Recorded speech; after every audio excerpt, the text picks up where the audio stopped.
सहना भवतु सहनौ भुनक्तु सह वीर्यं करवावहै तेजस्विनावधीतमस्तु मा विद्विषावहै। ॐ शान्ति शान्ति शान्तिः।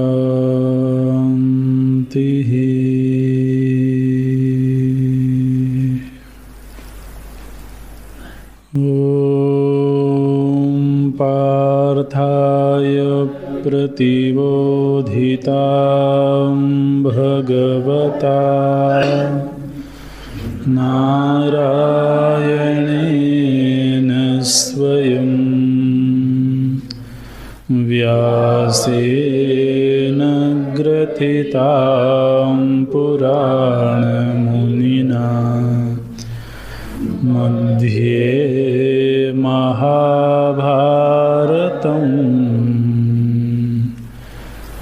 अद्वैतामृतवर्षिणीं भगवती अष्टादशाध्यायिनीम्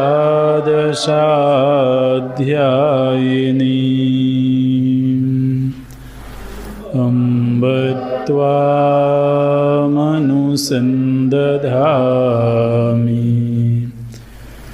भगवद्गीते भवद्वेषिणी।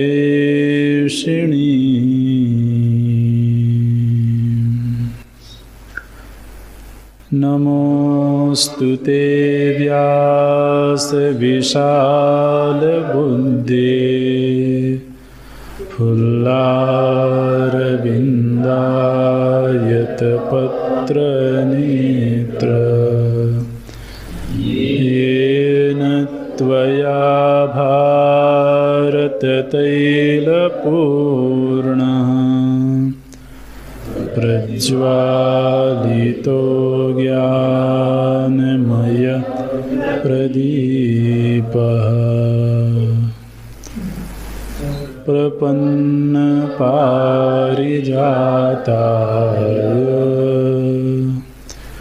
स्तोत्रवेत्रैकपाणये ज्ञानमुद्राय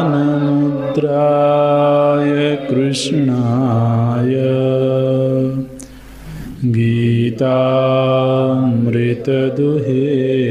नमः। सर्वोपनिषदो गावो दुग्धा गोपालनन्दना पार्थो वत्सः सुधीर्भोक्ता दुग्धं गीतामृतं महत्। वसुदेवसुतं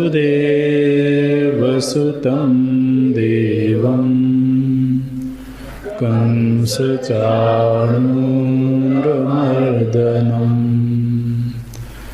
देवकी परमानन्दं कृष्णं वन्दे जगद्गुरुं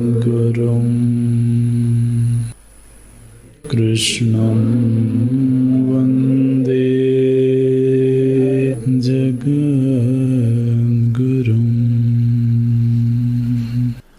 कार्पण्यदोषोपहतः स्वभावः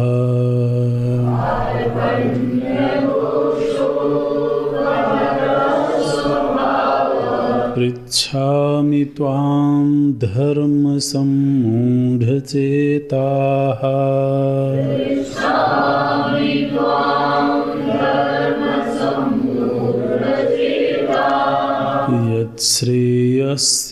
यच्छ्रेयस्यान्निश्चितं ब्रूहि तन्मे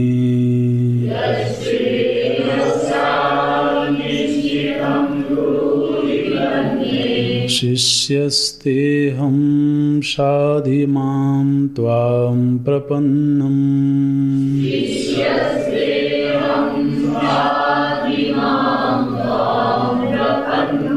न हि प्रपश्यामि ममापनुद्यात्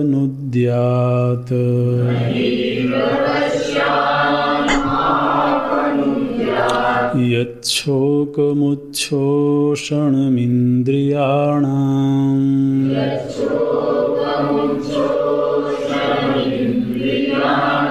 अवाप्य भूमावसपत्नमृद्धम्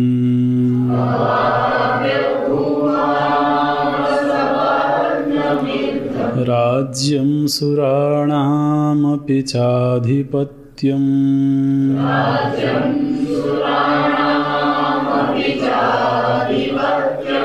संजय उवाच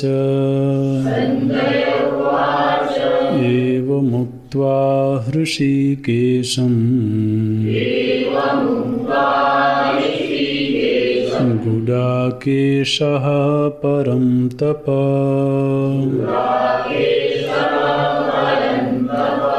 न योत्स्य इति गोविन्दम्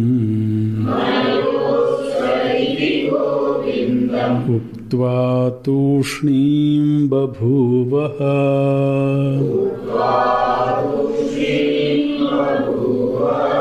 तमुवाच हृषीकेशः प्रहसन्निव भारत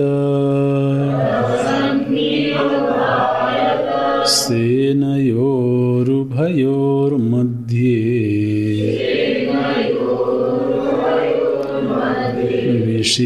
विषीदन्तमिदं वचः एवमुक्त्वा हृषीकेशं गुडाकेशः परं तप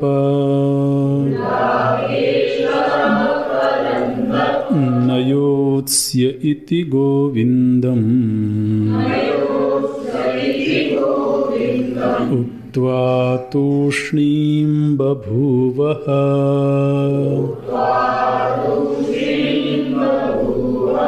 तमुवाच हृषीकेशः प्रहसन्निव भारत सेनयोरुभयोर्मध्ये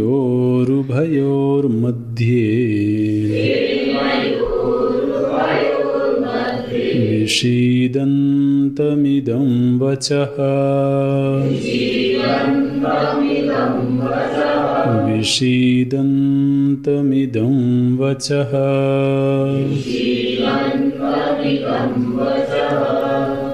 अत्र च दृष्ट्वा तु पाण्डवानीकम् इत्यारभ्य न योत्स्य इति गोविन्दमुक्त्वा तूष्णीं बभूवः इति एतत् अन्तः प्राणिनां शोकमोहादि संसारबीजभूत दोषोद्भव कारण प्रदर्शनार्थत्वेन व्याख्येयो ग्रन्थः।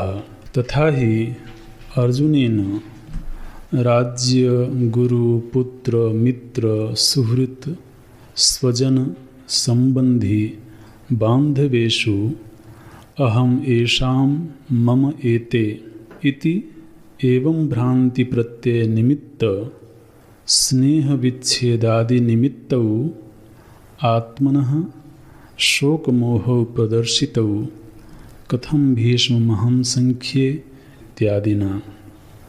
शोकमोहाभ्यां हि अभिभूत विवेक विज्ञानः स्वत एव क्षात्रधर्मे युद्धे प्रवृत्तः अपि तस्मात् युद्धात् उपरराम।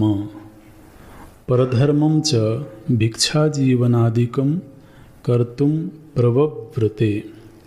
तथा च सर्वप्राणिनां शोकमोहादि दोषाविष्टचेतसां स्वभावतः एव स्वधर्मपरित्यागः प्रतिषिद्धसेवा च स्यात्।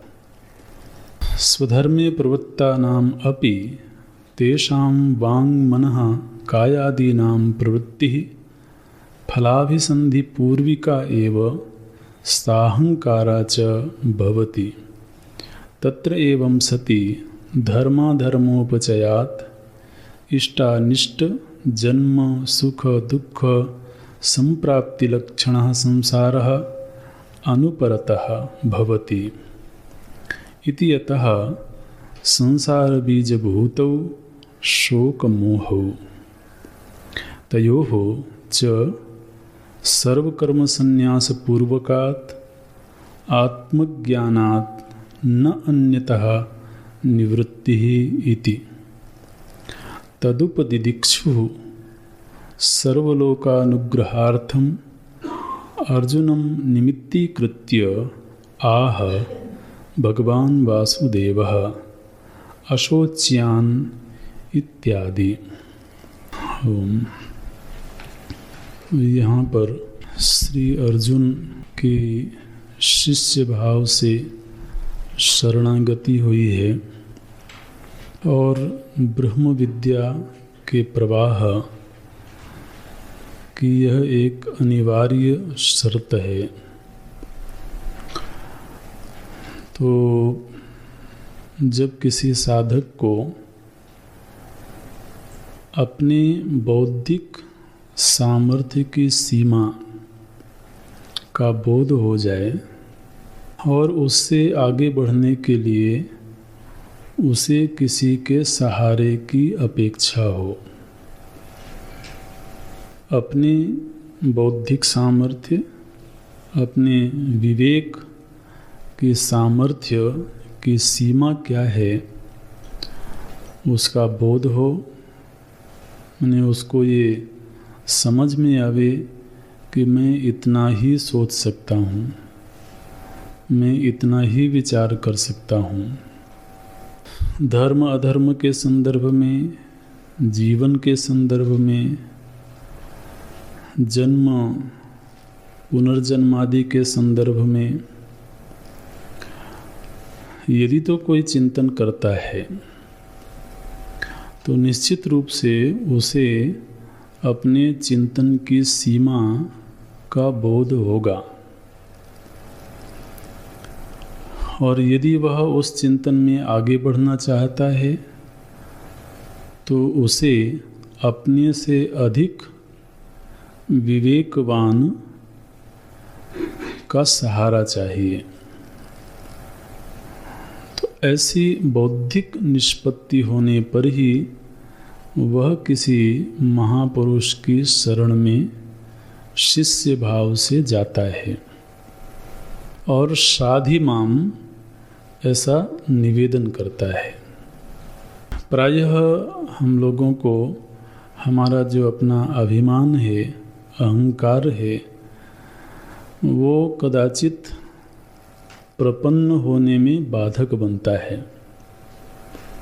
हमको जब ये अपने अंदर अभिमान रहता है कि हम स्वयं भी विचार कर सकते हैं, चिंतन कर सकते हैं, अच्छे बुरे का निर्णय कर सकते हैं, अपने जीवन को अपनी शर्तों पर जी सकते हैं, तो फिर उसके लिए शरणागति वो बड़ी कठिन चीज़ है।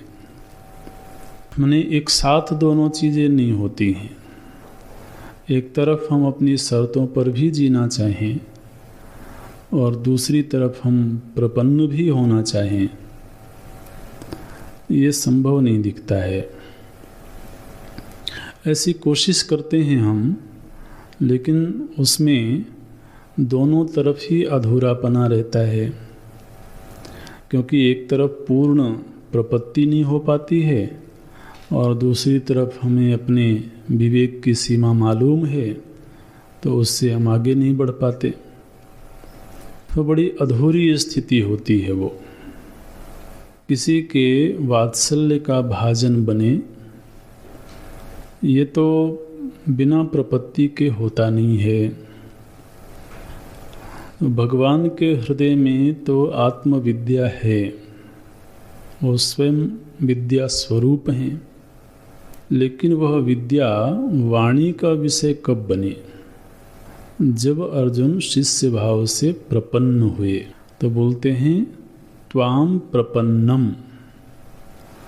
प्रपन्न, ये जो प्रपन्न शब्द बना है बड़ा सुंदर शब्द है ये।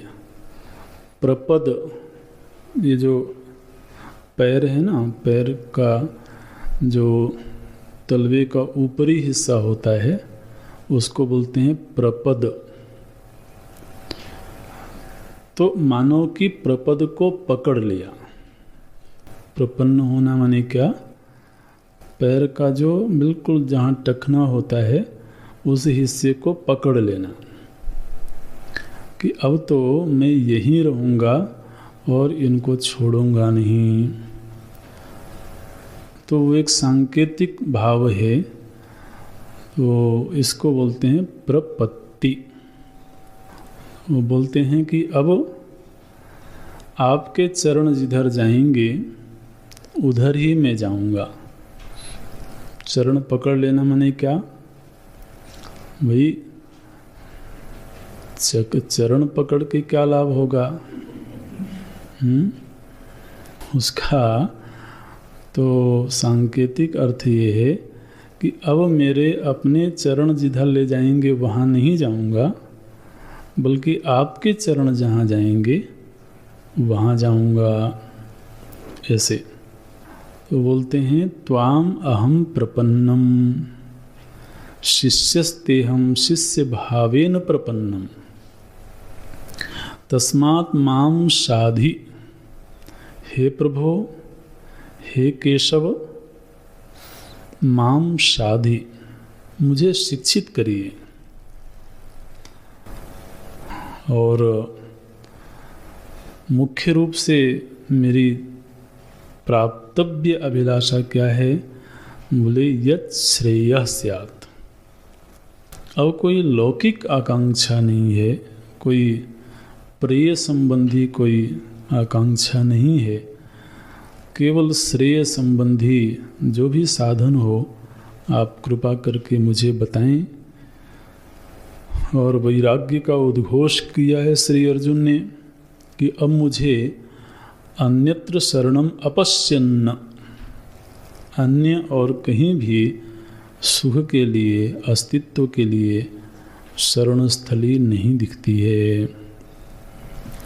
ऐसा कह के अर्जुन शांत हो गए। संजय वर्णन करते हैं, बोलते हैं हे परम तप, ये संजय का वाक्य है। परम तप ये संबोधन विभक्ति में है धृतराष्ट्र के लिए। तो संजय बोलते हैं हे परम तप, गुडाकेशः हृषिकेशम एवं उक्त्वा। गुडाकेशः ये कर्ता विभक्ति में है, माने अर्जुन ने हृषिकेशम श्री कृष्ण के प्रति हे परम तप गुडाकेशः हृषिकेशम एवं उक्त्वा। तो निद्रा विजयी श्री अर्जुन ने प्रभु के प्रति ऐसा कह करके हृषिकेशम, ऋषिकेश का अर्थ होता है अंतर्यामी। माने अर्जुन को मालूम है कि भगवान केवल गोप कुमार नहीं है, केवल नंद कुंवर नहीं है, बल्कि ये अंतर्यामी है। ऋषिकेश का अर्थ यही होता है, जो हमारी प्रत्यगात्मा बन के बैठा हुआ है उसको बोलते हैं ऋषिकेश। ऋषि का नाम ईशा, ऋषिक बोलते हैं इंद्रियों को। तो ऋषि का नाम इंद्रियाणाम ईशः यह सह ऋषिकेशः तम ऋषिकेशम। तो जो इंद्रियों का प्रेरक है, ये ऋषिकेश को पहचानना, यही अर्थ गोविंद शब्द का भी होता है।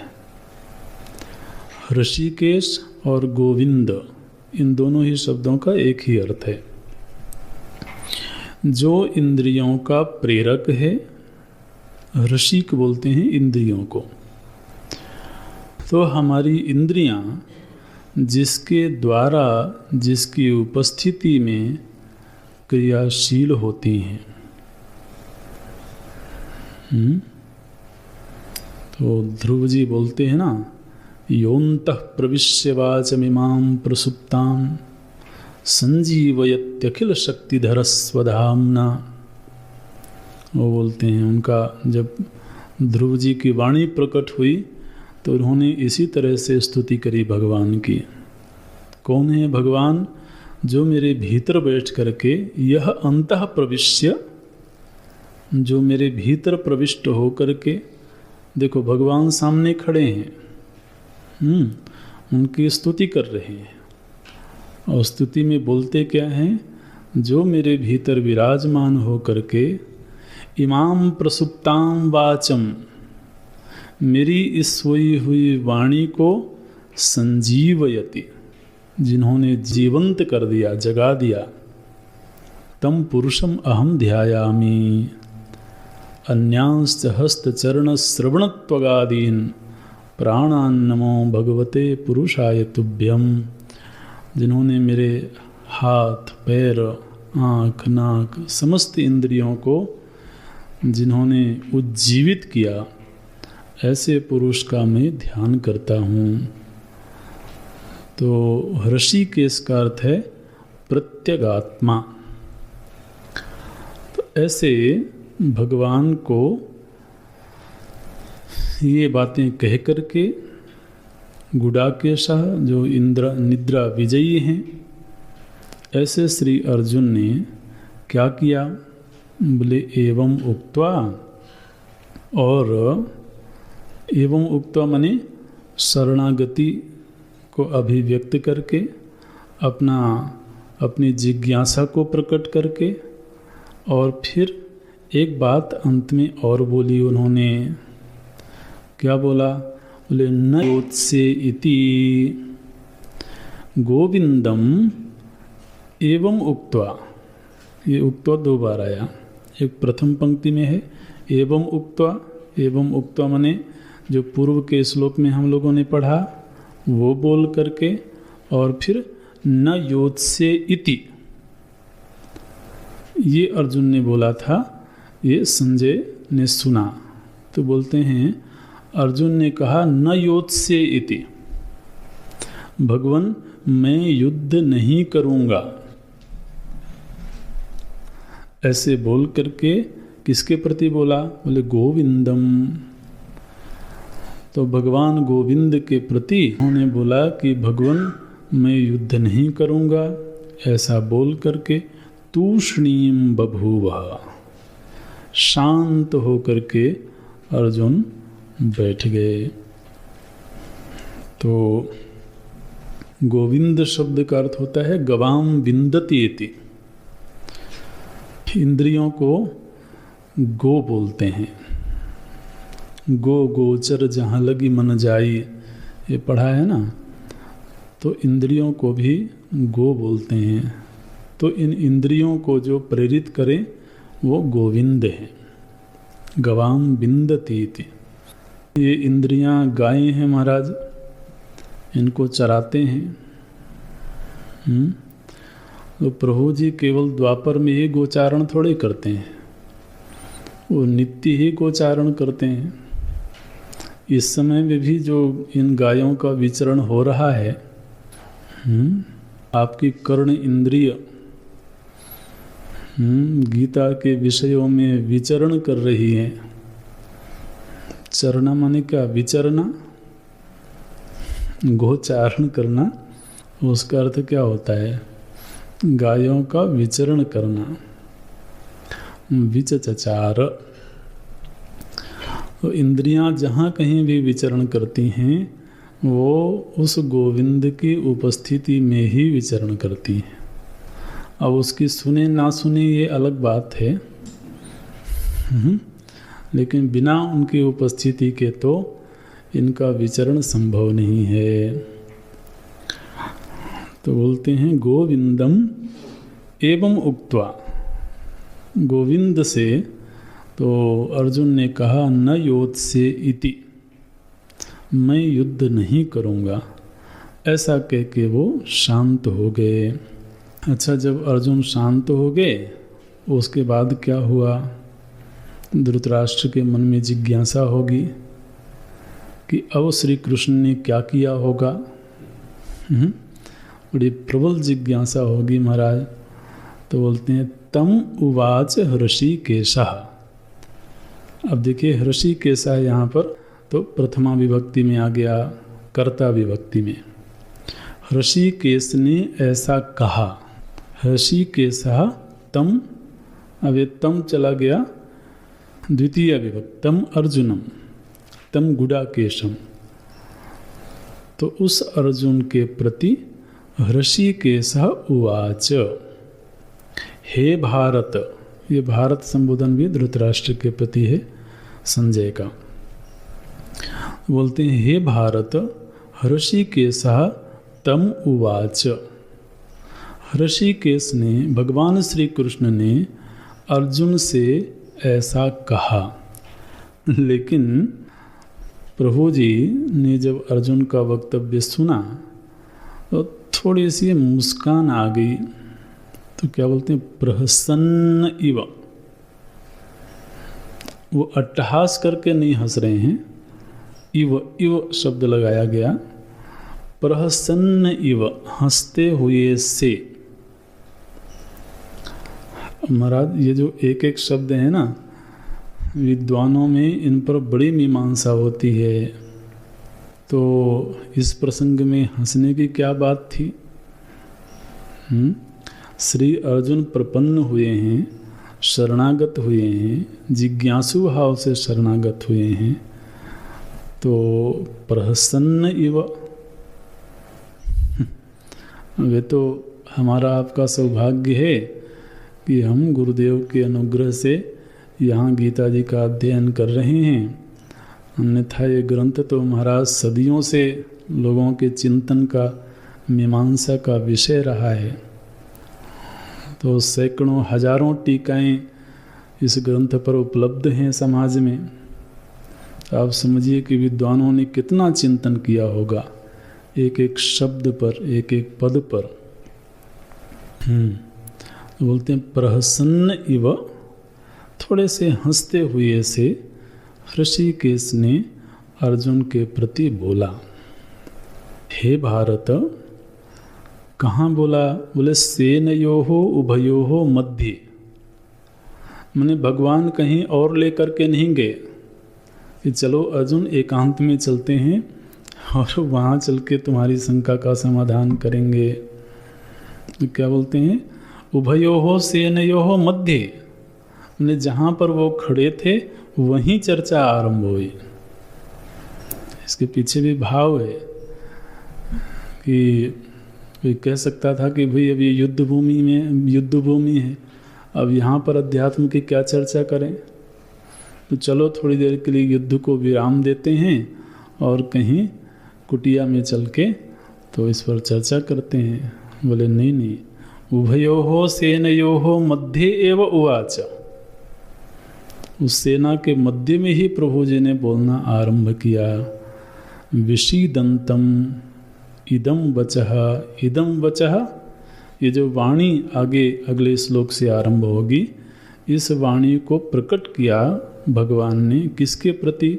विषीदंतम, अर्जुनम। जो अर्जुन विषादग्रस्त हो चुके थे, ऐसे अर्जुन के प्रति प्रभु जी ने ये वाणी बोली। अच्छा जी, अब 11वें श्लोक से तो सीधे विद्या का उपदेश आरंभ होता है, लेकिन उसके पहले एक भाष्य है और बड़ा सुंदर भाष्य है, बड़ा उपयोगी भाष्य है। तो इस पर एक भाष्य हम लोगों ने पीछे पढ़ा है, तो हम उम्मीद करते हैं कि आपको याद होगा। वो संबंध भाष्य, प्रस्तावना भाष्य जब भगवान भाष्यकार लिखते हैं तो वहाँ पर सबसे पहले तो सृष्टि का संक्षेप में वर्णन किया। नारायण परोव्यक्तात् अंडमव्यक्त संभवम अंडस्यांतस्त्विमे लोकाः सप्तद्वीपा च मेदिनी। और फिर सृष्टि का संक्षिप्त विवरण करने के बाद तो भगवान भाष्यकार बोलते हैं, द्विप्रकारम धर्मम वेदोक्तो धर्म। 2 प्रकार के वेद सम्मत धर्मों का तो भगवान नारायण ने ऋषियों को उपदेश किया। प्रवृत्ति परक धर्म और निवृत्ति परक धर्म। और धर्म के 2 ही रूप हैं। जो वैदिक धर्म है उसके 2 ही रूप हैं, एक प्रवृत्ति रूप धर्म है, एक निवृत्ति रूप धर्म है। और इसी ब्याज से वो धर्म की परिभाषा भी भगवान भाष्यकार कर देते हैं। जगतः स्थिति कारणम और प्राणिनाम साक्षात अभ्युदय निःश्रेयस हेतु यह सधर्म। और धर्म क्या है? बोले जो जगत की स्थिति का कारण है और जो प्राणियों के अभ्युदय और निःश्रेयस का कारण है।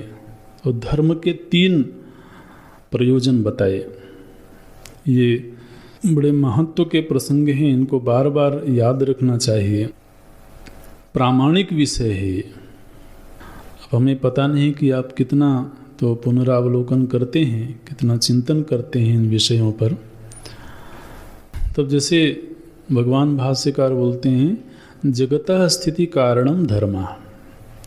जगत की स्थिति का जो कारण है वो धर्म है। अब अगर आपको ये टॉपिक दे दिया जाए कि जगत की स्थिति का कारण धर्म कैसे हो सकता है,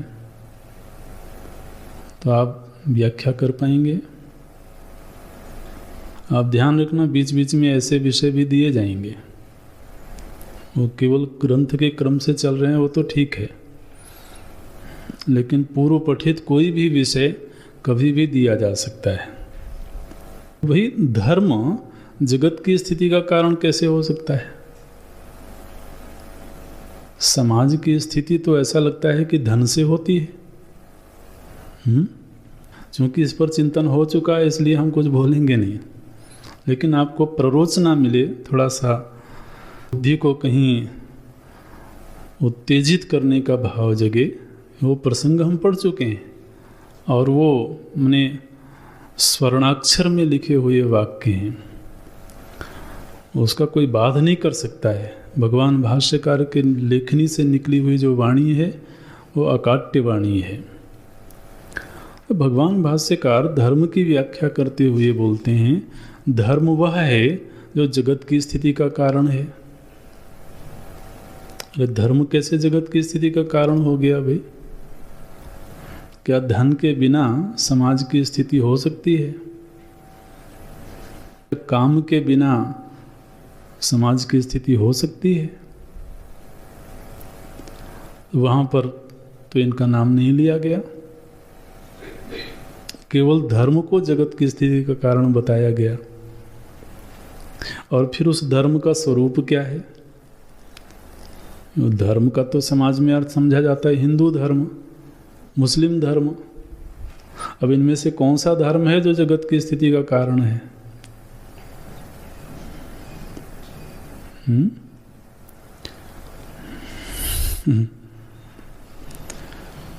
चलो आगे चलते हैं, आप विचार करेंगे, ऐसी उम्मीद करते हैं।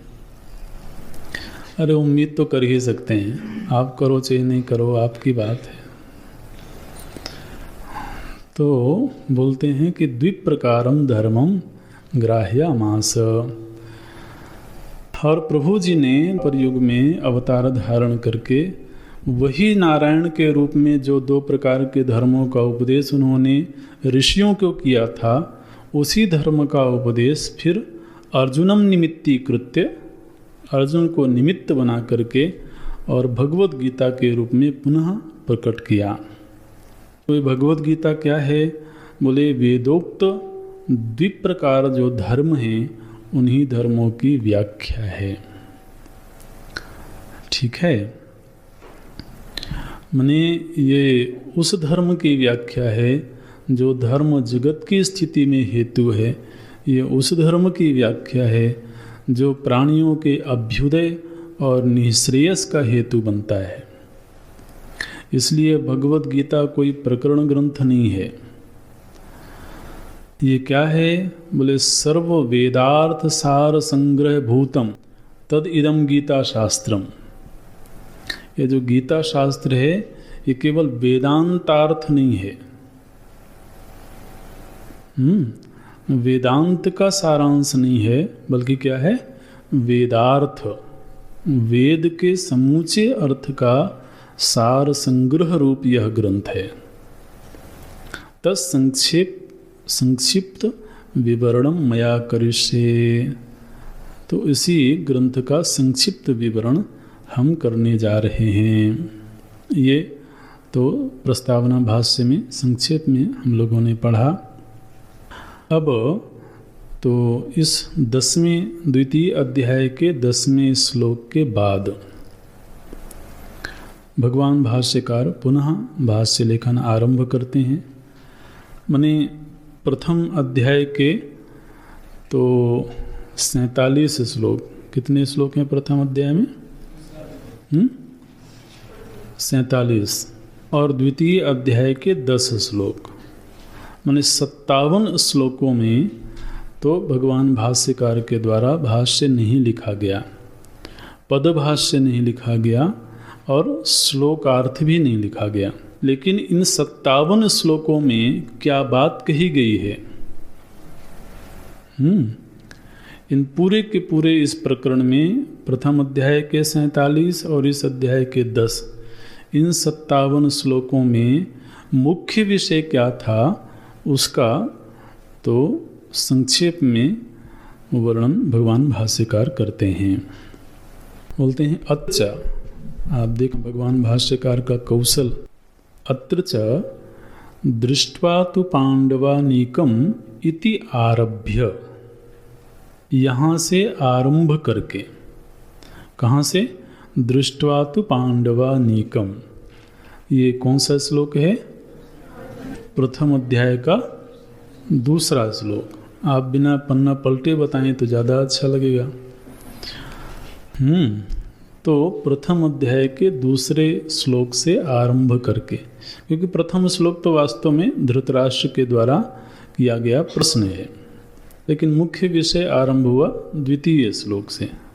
तो वो याद दिलाते हैं, दृष्ट्वा तु पांडवानीकम इति आरभ्य, यहाँ से आरंभ करके, न योत्स्य इति गोविंदम उक्त्वा तूष्णीम बभूवः इति एतत् अन्तः, यहाँ तक समाप्त करके। ये कौन सा श्लोक है? ये इस अध्याय का 9वां श्लोक। तो प्रथम अध्याय के 2 श्लोक से लेकर के और इस 2 अध्याय के 9वें श्लोक तक क्या विषय बताया गया है? तो देखिए, प्रथम श्लोक को नहीं गिना उन्होंने, वो प्रथम श्लोक प्रश्न के रूप में है, और इस अध्याय के 10वें श्लोक को भी नहीं गिना, क्योंकि 10वां श्लोक जो है ये केवल आगे क्या बताया जाएगा उसकी एक पृष्ठभूमि संजय के द्वारा बताई गई। लेकिन इन 55 श्लोकों में मुख्य रूप से किस विषय का प्रस्तुतिकरण हुआ है? बोलते हैं इति एत अंतः प्राणिनाम शोक मोहादि संसार बीजभूत दोषोद्भव कारण प्रदर्शनार्थत्वेन व्याख्येयो ग्रंथः। माने इन 55 श्लोकों में निबद्ध जो ग्रंथ है, इसको ग्रंथ की संज्ञा देते हैं कि इन 55 श्लोकों में निबद्ध जो ग्रंथ है उसकी इस तरह से व्याख्या करनी चाहिए। व्याख्या, इस तरह से व्याख्या करनी चाहिए। किस तरह से व्याख्या करनी चाहिए? बोले इस पूरे प्रकरण में केवल ये बात बताई गई है कि प्राणियों में शोक मोह की उत्पत्ति कैसे होती है। प्रथम अध्याय से लेकर के द्वितीय अध्याय के 9वें श्लोक तक का विषय क्या है? बोले इस पूरे प्रकरण का विषय यह है कि प्राणी नाम संसार बीजभूत दोष, प्राणियों के संसरण का बीजभूत जो दोष है, कौन सा दोष है? बोले शोक मोहादि। तो ध्यान देना कि प्राणियों के संसरण का, प्राणियों के माने कौन से प्राणियों के?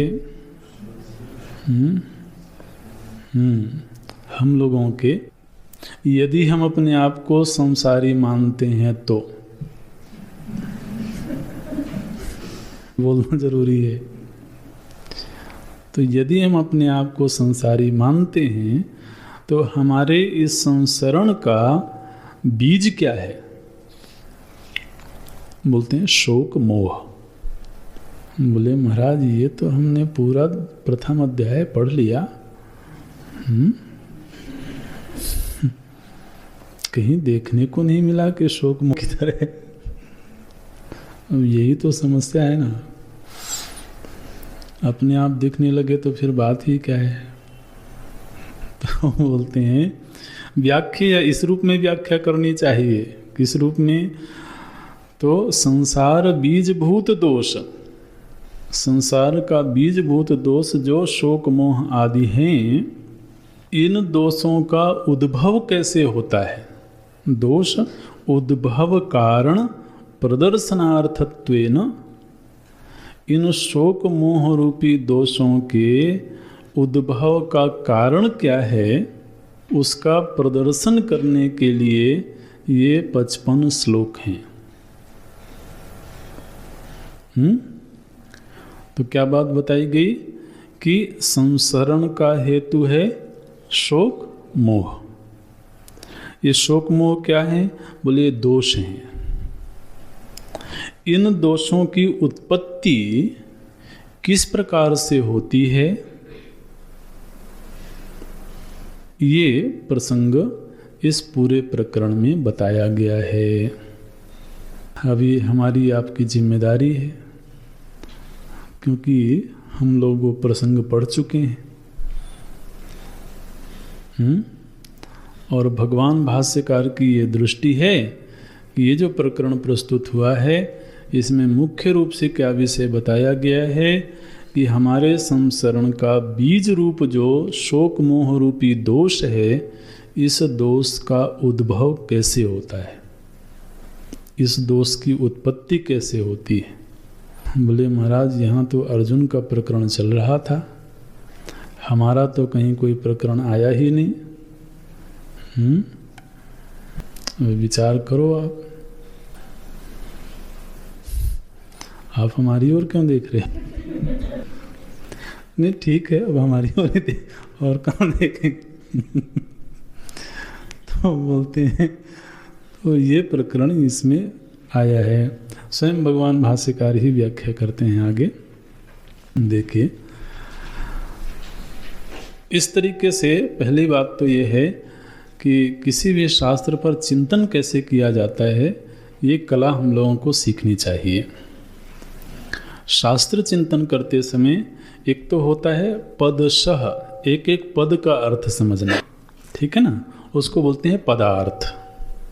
एक एक पद का अर्थ कि इस श्लोक में 4 पद हैं तो इन 4 पदों का अर्थ क्या है, प्रत्येक पद का अलग अलग अर्थ समझना।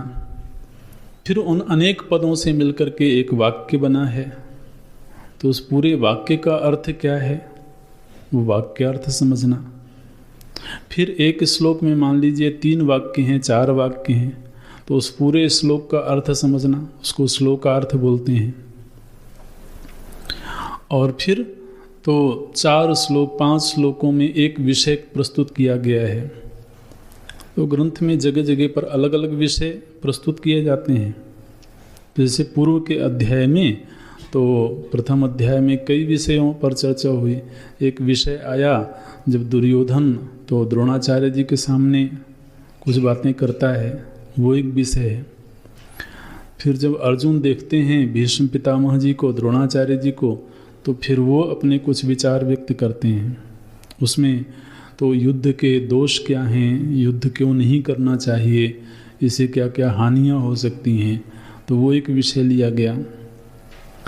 तो पदार्थ, फिर वाक्यार्थ, फिर श्लोकार्थ, और फिर पूरे उस प्रकरण का प्रकरणार्थ।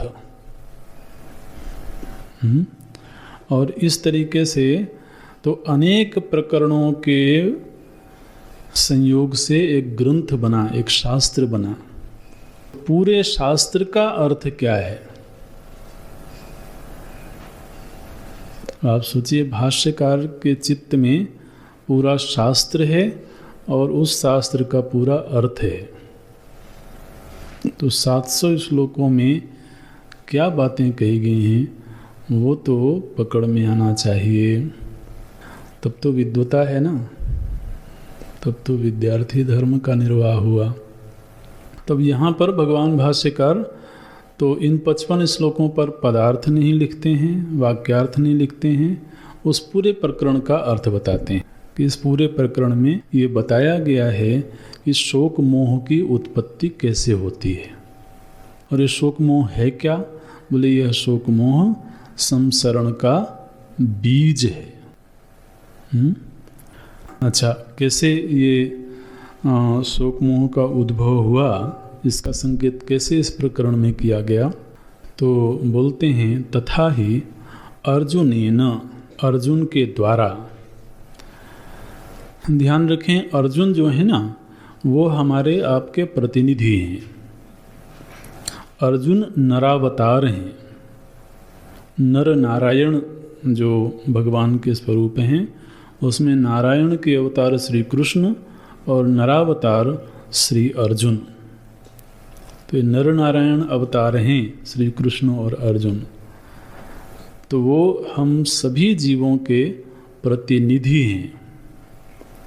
तो जब अर्जुन के लिए कोई बात कही जाएगी तो उसको अपने लिए समझना है कि ये मेरी बात कही जा रही है, मेरे लिए ये बात कही जा रही है। तो अर्जुन के व्यक्तित्व में क्या दिखाया गया, बोलते हैं अर्जुनेन, अर्जुन के द्वारा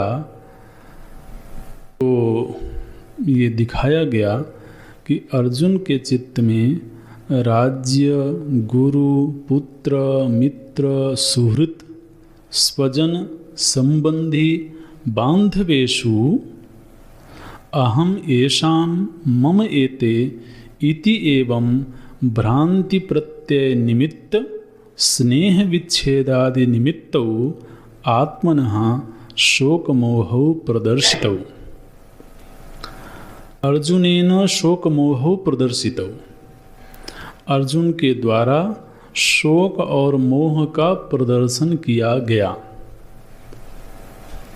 तो प्रथम अध्याय में भी और इस द्वितीय अध्याय के आरंभ में ही अर्जुन के वक्तव्य से क्या बात सामने आई, बोले अर्जुन के वक्तव्य से ये बात सामने आई कि अर्जुन कैसे शोक और मोह से घिरे हुए हैं।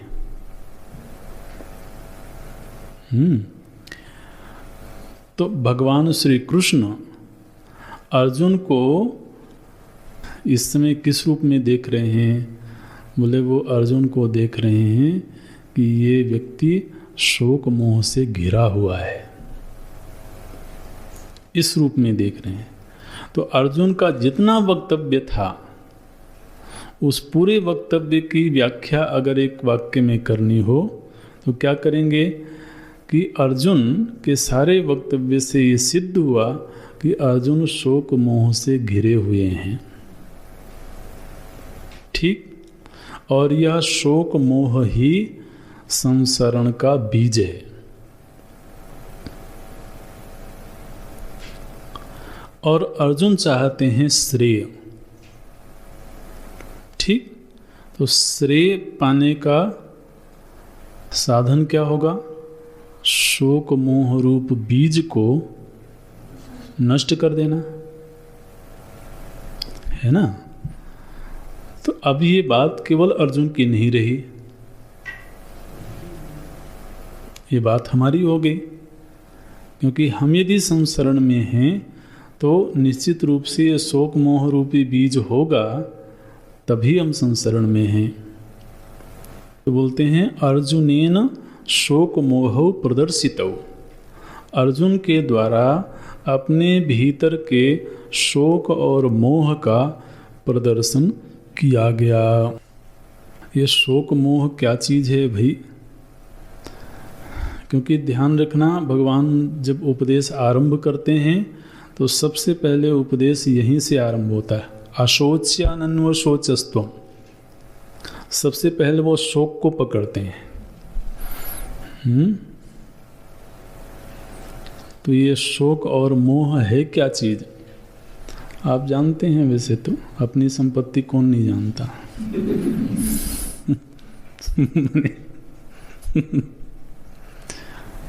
तो देखिए, मोह का जो व्युत्पत्त्यर्थ है वो तो है उल्टी समझ, है ना। अब ये उल्टी समझ महाराज हमारे भीतर ऐसी बद्ध मूल होकर के बैठी हुई है।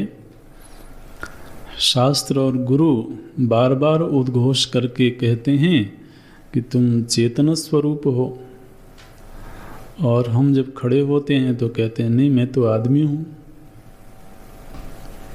ये मोह है। वो कहते हैं तुम नित्य हो, हम कहते हैं नहीं, मेरा तो जन्म हुआ है। ये मोह है।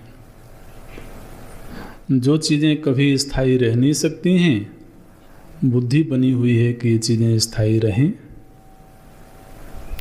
जो कोई अपना हो नहीं सकता है, बुद्धि बनी है कि नहीं ये अपना है।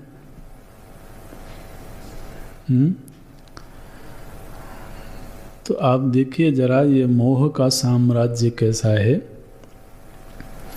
जहाँ सुख किंचित मात्र भी नहीं है, वहाँ सुख बुद्धि बनी हुई है।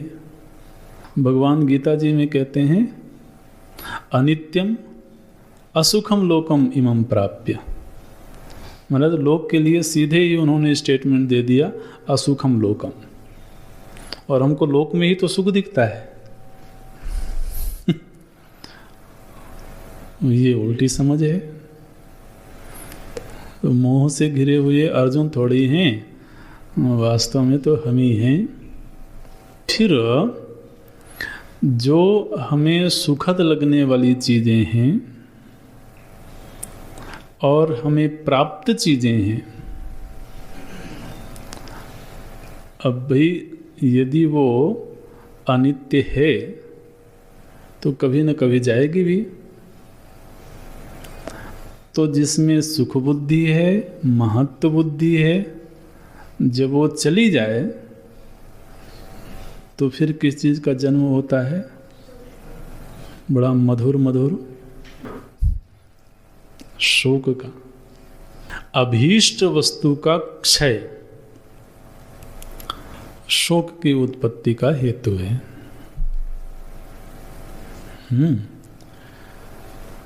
ऐसे जो ममतास्पद भी है, मेरा है, अरे किसी और का हो तो नष्ट हो जाए तो हो जाए, किधर शोक होता है।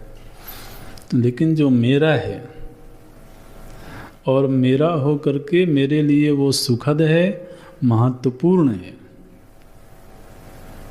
अब उसका नाश हो जाए तो जन्म होगा शोक का। अर्जुन के साथ क्या हो रहा है?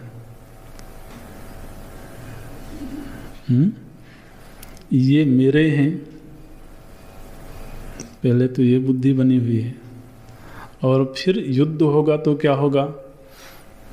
ये सब मेरे जो हैं इनका नाश हो जाएगा।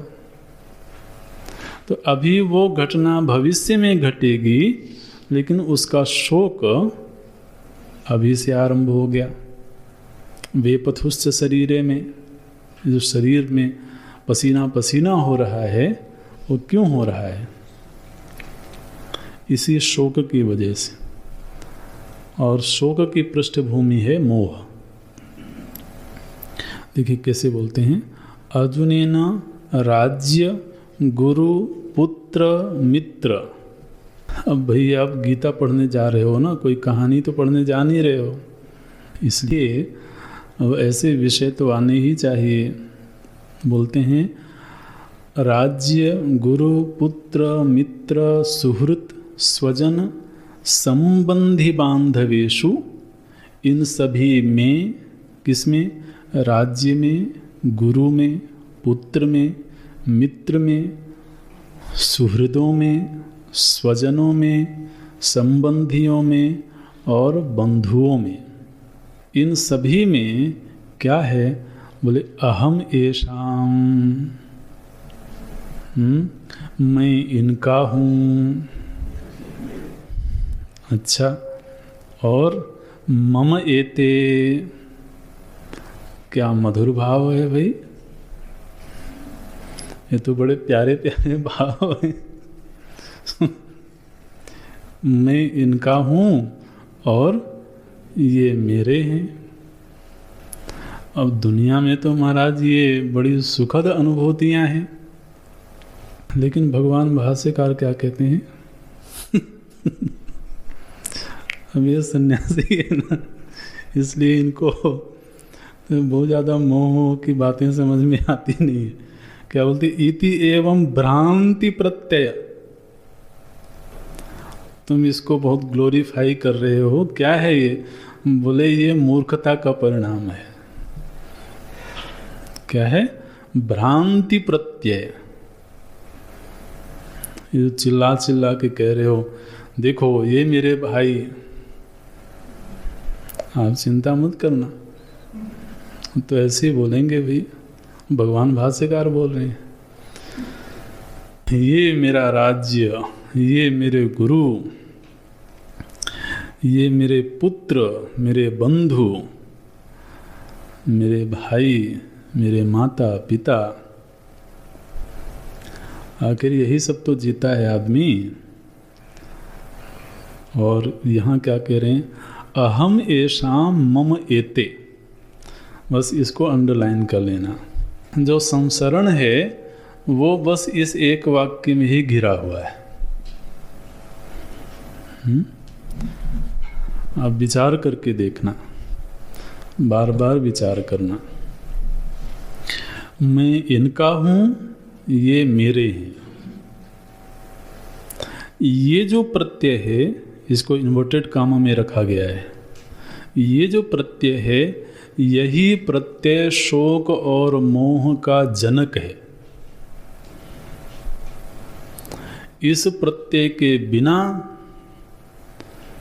किसी भी मनुष्य के जीवन में शोक को दिखा दो, महाराज असंभव है। कोई इस प्रत्यय से मुक्त हो और कहे कि मैं शोक में हूँ, ये संभव नहीं है। और कोई इस प्रत्यय से युक्त हो और कहे कि मैं शोक में नहीं हूँ, ये भी संभव नहीं है। माने ये प्रत्यय रहेगा तो आप समझो कि शोक और मोह बिल्कुल मजे से फलते फूलते रहेंगे। अहम एषाम मम एते इति भ्रांति प्रत्यय। ये भ्रांति प्रत्यय है, इसको बहुत ज़्यादा ग्लोरीफाई करने की ज़रूरत नहीं है। हमारा दुनिया में तो ये बड़ी सुखद चीज़ें हैं, है ना। आदमी कहता है देखो ये मेरे लोग हैं, दौड़ दौड़ के परिचय कराता है।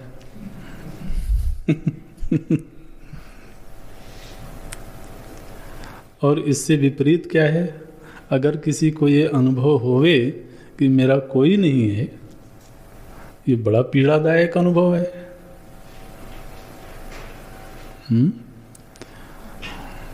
तो अब जीवन जीने के लिए तो ये सब चीज़ें चाहिए, लेकिन अब समस्या ये है ना कि अब श्रेय के मार्ग पर आ गए, इसलिए अब बात तो ऐसी करनी पड़ेगी। तो अर्जुन जो बड़े शास्त्रीय वक्तव्य दे रहे थे, उनके प्रति भगवान का दृष्टिकोण क्या है और भगवान भाष्यकार का दृष्टिकोण क्या है। बोले ये अर्जुन इस अहम ऐसा मम एते, इस भ्रांत प्रत्यय से घिरे हुए हैं।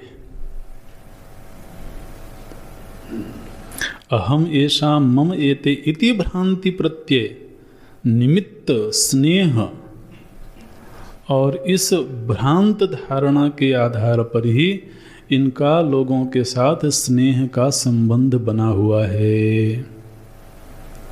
ये स्नेह आया कहाँ से है? बोले भ्रांति प्रत्यय निमित्त स्नेह। तो अब स्नेह चाहे भले बड़ा मधुर आप कहते हो, लेकिन स्नेह के पीछे जो प्रत्यय है वो तो महाराज बिल्कुल नासमझी का प्रत्यय है। तो बोलते हैं भ्रांति प्रत्यय निमित्त स्नेह। अब क्या हो रहा था? बोले युद्ध होगा तो इस स्नेह का विच्छेद हो जाएगा। तो विच्छेदादि निमित्तौ, तो इस स्नेह का विच्छेद हो जाएगा। कब स्नेह का विच्छेद हो जाएगा? जब अहम येषाम मम एते कहने के लिए जो लोग हैं उनका नाश हो जाएगा। तो उससे क्या होगा? स्नेह का विच्छेद हो जाएगा, और स्नेह का विच्छेद होने से ही जीवन में शोक का जन्म होगा। तो स्नेह विच्छेदादि निमित्तौ आत्मनः शोक मोह प्रदर्शित। तो अर्जुन के द्वारा अपने भीतर के शोक मोह का प्रदर्शन किया गया। किस रूप में किया गया? कथम भीष्महं संखे इत्यादिना। तो अर्जुन ने कहा था ना, कथम भीष्महं संखे द्रोणम च मधुसूदन यशुभि प्रतियोत्स्यामि पूजार्हा वरिसूदन। तो वहाँ पर पढ़ करके तो ऐसा लग रहा था कि देखो क्या उदात्त विचार हैं अर्जुन के। लेकिन बात ये थी ना कि वहाँ पर भगवान भाष्यकार की लेखनी नहीं थी। इसलिए उनको बड़े मधुर विचार लग रहे थे। अब लेखनी प्रकट हुई। बोले ये जो वक्तव्य था, ये वक्तव्य तो वास्तव में अपने इस भ्रांत प्रत्यय का प्रदर्शन था कि ये मेरे हैं, मैं इनका हूँ। अरे किधर मैं मेरे का संबंध है भाई, जब यहाँ एक के अलावा कुछ है ही नहीं है, तो संबंध की बात कैसे हो सकती है?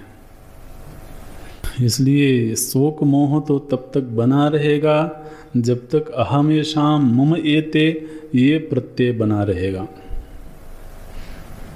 भैया आप लोग वेदांत पढ़ रहे हो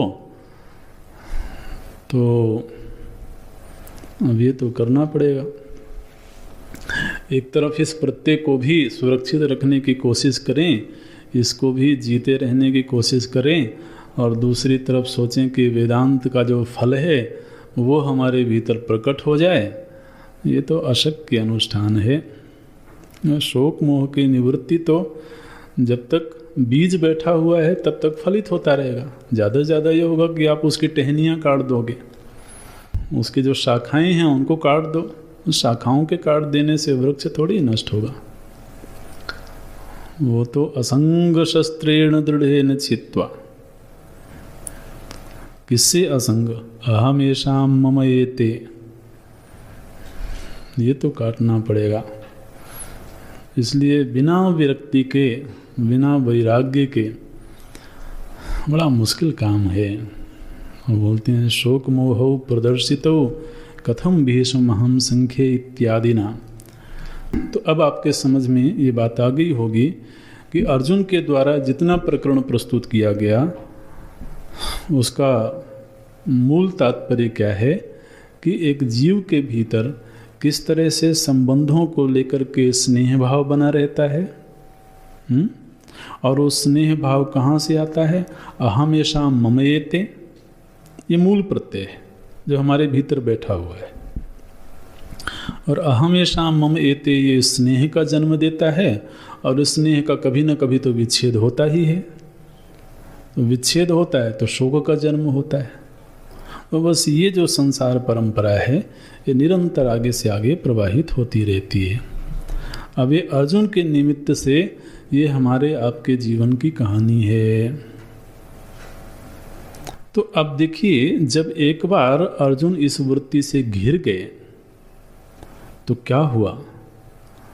बोले इस भ्रांत प्रत्यय से घिर जाने के कारण अर्जुन जानबूझ करके अपने स्वधर्म का त्याग करके परधर्म के मार्ग पर चल पड़े।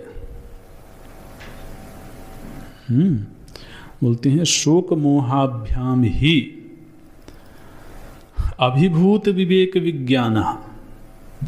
विवेक विज्ञान यद्यपि अर्जुन के भीतर था, अर्जुन के भीतर शास्त्रीय समझ थी, उनके अपने धर्म और अधर्म का विवेक था, लेकिन विवेक होने पर भी वो विवेक क्या हुआ? बोले अभिभूत। वह विवेक महाराज पराभूत हो गया। कब पराभूत हुआ? जब ये शोक मोह की वृत्ति पैदा हो गई। तो शोक मोहाभ्याम, इस शोक और मोह के द्वारा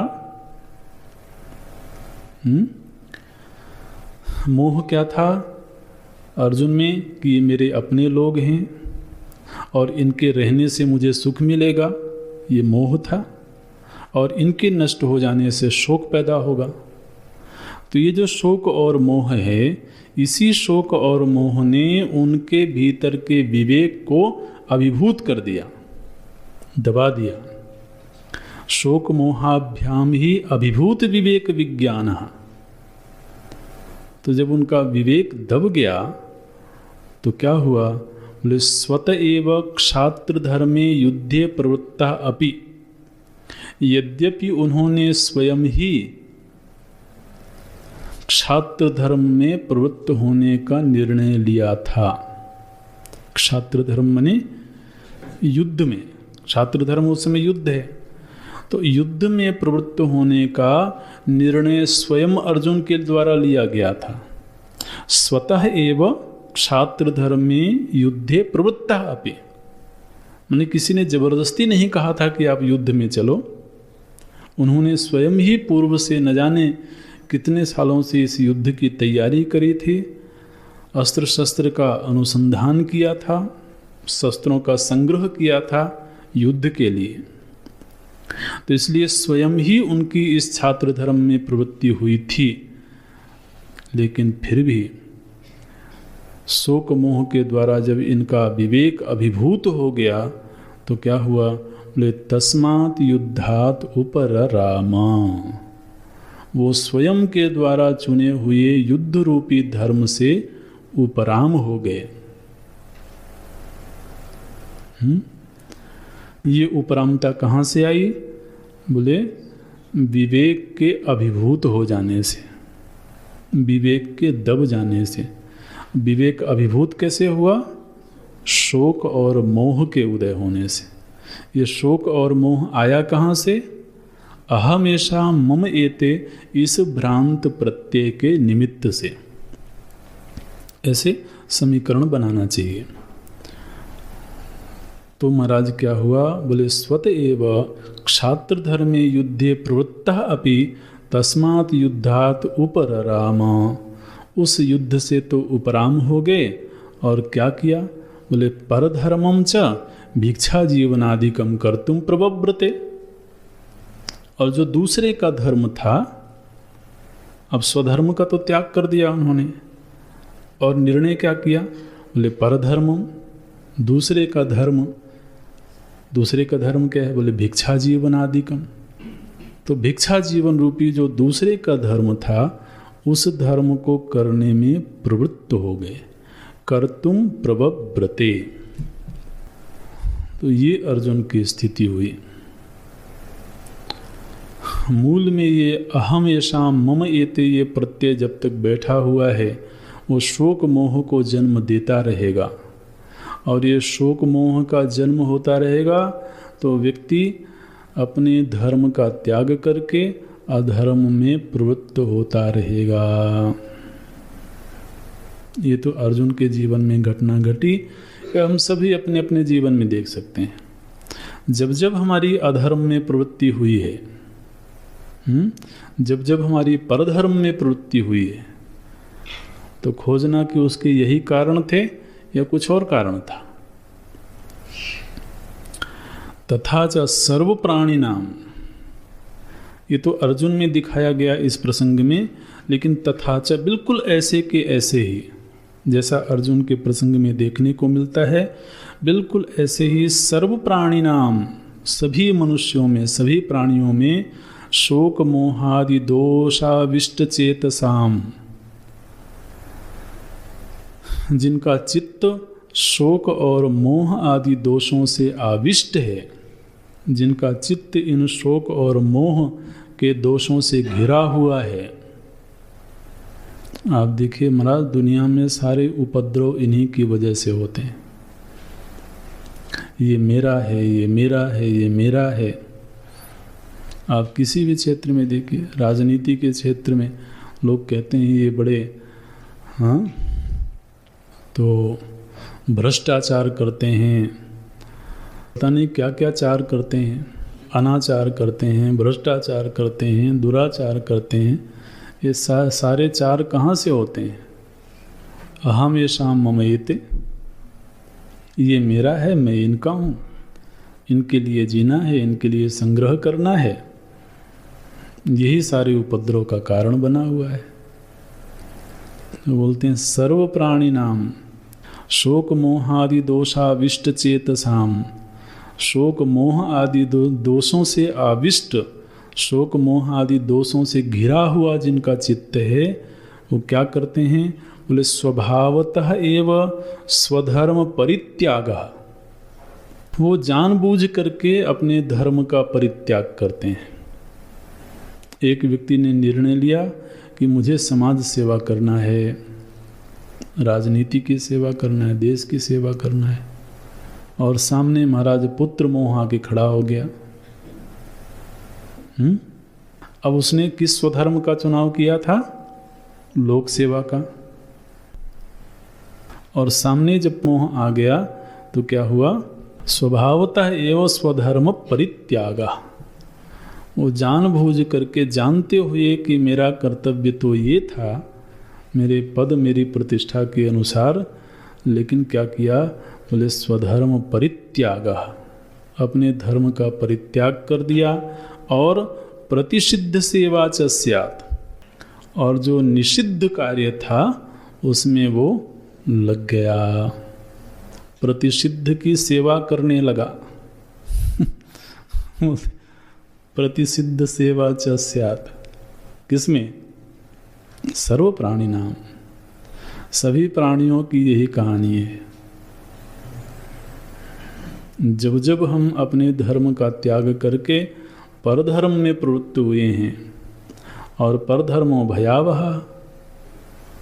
स्वधर्मे निधनम श्रेयः, तो जब जब परधर्म में प्रवृत्ति हुई तो चूंकि वह निषिद्ध क्षेत्र था, इसलिए वो निषिद्ध कार्य का फल तो फिर दुख ही होगा। तो दुख का जन्म कहाँ से हुआ? बोले निषिद्ध का अनुष्ठान करने से। निषिद्ध का अनुष्ठान कहाँ से हुआ? बोले शोक मोह की वजह से। शोक मोह कहाँ से आया? बोले अहम येषाम मम एते, इस प्रत्यय से। अब देखिए पूरा एक समीकरण बन गया। ये दुख से लेकर के और अहमेशा मम एते प्रत्यय तक, ये पूरा एक समीकरण है और यही हमको घेर के रखे हुए है। तथा च सर्व प्राणिनां शोक मोहादि दोषाविष्ट चेतसां स्वभावतः एव स्वधर्म परित्यागः प्रतिषिद्ध सेवा च स्यात्। अच्छा, तो इस तरह से आदमी निषिद्ध क्षेत्र में चला जाता है। और यदि कदाचित कोई बहुत समझदार होवे और वो परधर्म का अनुष्ठान न करे, अपने धर्म में ही लगा रहे, तो जो व्यक्ति अपने धर्म में लगा हुआ है उसमें भी कुछ दोष आ जाते हैं। क्या आते हैं? बोले स्वधर्मे प्रवृत्ता नाम अपि, जो अपने धर्म में प्रवृत्त हैं उनमें भी क्या होता है? बोले तेषां वांग मनः कायादि नाम प्रवृत्ति, उनके द्वारा जो वाणी से, मन से, शरीर से प्रवृत्ति होती है, माने जो बड़ी ईमानदारी के साथ में अपने धर्म में लगा हुआ है, शरीर से, मन से, वाणी से, हर तरह से वो अपने धर्म का अनुष्ठान कर रहा है, ऐसा स्वधर्म का अनुष्ठान करने वाला व्यक्ति भी किस चीज़ से घिरा हुआ है? बोले फलाभिसंधि पूर्विका। स्वधर्म का अनुष्ठान क्यों कर रहे हैं जी? बोले उससे ये फल मिलेगा। तो अब वो परधर्म का अनुष्ठान तो नहीं कर रहा है, अपने कर्तव्य कर्म में लगा हुआ है।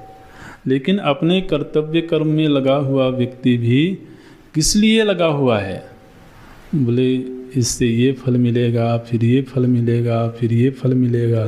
तो उसकी अभिसंधि हो रखी है, उसका समझौता हो रखा है। किससे? बोले फल से। फलाभिसंधि पूर्विका, एक तो फल के साथ उसने संबंध जोड़ रखा है और दूसरा साहंकारा च भवति। महाराज, ये स्वधर्म का अनुष्ठान करने वाले कोई निरहंकारी नहीं होते हैं। वो तो निरहंकारिता तो ईश्वरार्पितम बुद्धि से आती है, नहीं तो केवल स्वधर्म का अनुष्ठान करने वाले तो अहंकार भी रहता है और वहाँ फलाकांक्षा भी रहती है। ये बोलते हैं स्वधर्मे प्रवृत्तानाम अपि तेषां वांग मनः कायादीनां प्रवृत्ति फलाभिसंधि पूर्विका एव साहंकारा च भवति। तो अब फल अनुसंधान पूर्वक और अहंकार पूर्वक कर्म हो रहा हो वो भी बांध देगा, और परधर्म का अनुष्ठान हो तो बांधेगा ही बांधेगा।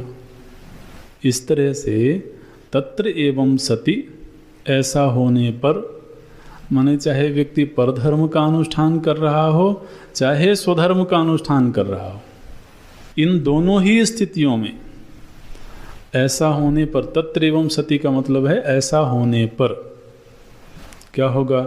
बोले धर्मा धर्मोपचयात, तो या तो पुण्य का उदय होगा या पाप का उदय होगा।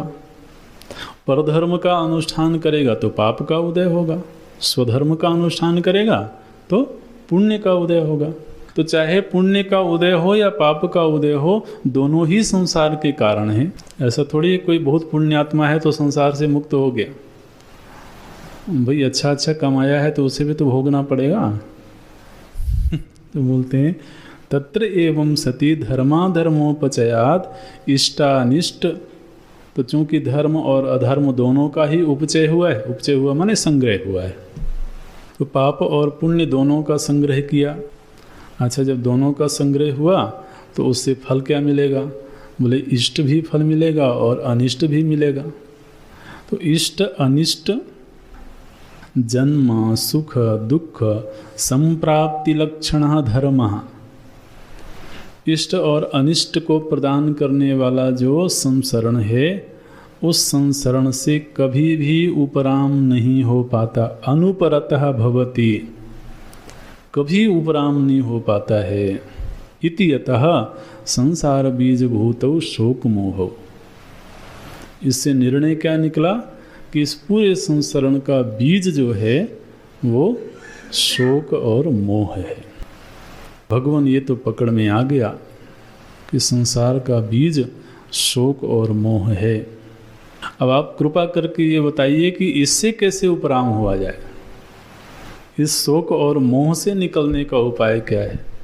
तो बोलते हैं तयोहो, इस शोक और मोह से मुक्त होने का उपाय है तयोहो च सर्व कर्म संन्यास पूर्वकात, समस्त कर्मों का संन्यास करके फिर आत्मज्ञानात्, आत्मज्ञान प्राप्त करके इस शोक मोह से निवृत्त हुआ जा सकता है। अन्यथा आत्मज्ञानात् न अन्यतः निवृत्ति इति, इस आत्मज्ञान रूपी उपाय के अलावा और किसी भी उपाय से इस संसार के बीज रूप शोक मोह की निवृत्ति नहीं हो सकती है। इस बात को ध्यान में रखते हुए प्रभु जी ने आत्मज्ञान का उपदेश आरंभ किया। भाई अर्जुन की समस्या थी कि मैं युद्ध करूं कि नहीं करूं। सीधे सीधे ये बात बताई जा सकती थी, युद्ध करने में ये लाभ है, युद्ध नहीं करने में ये हानि है, इसलिए तुम युद्ध करो।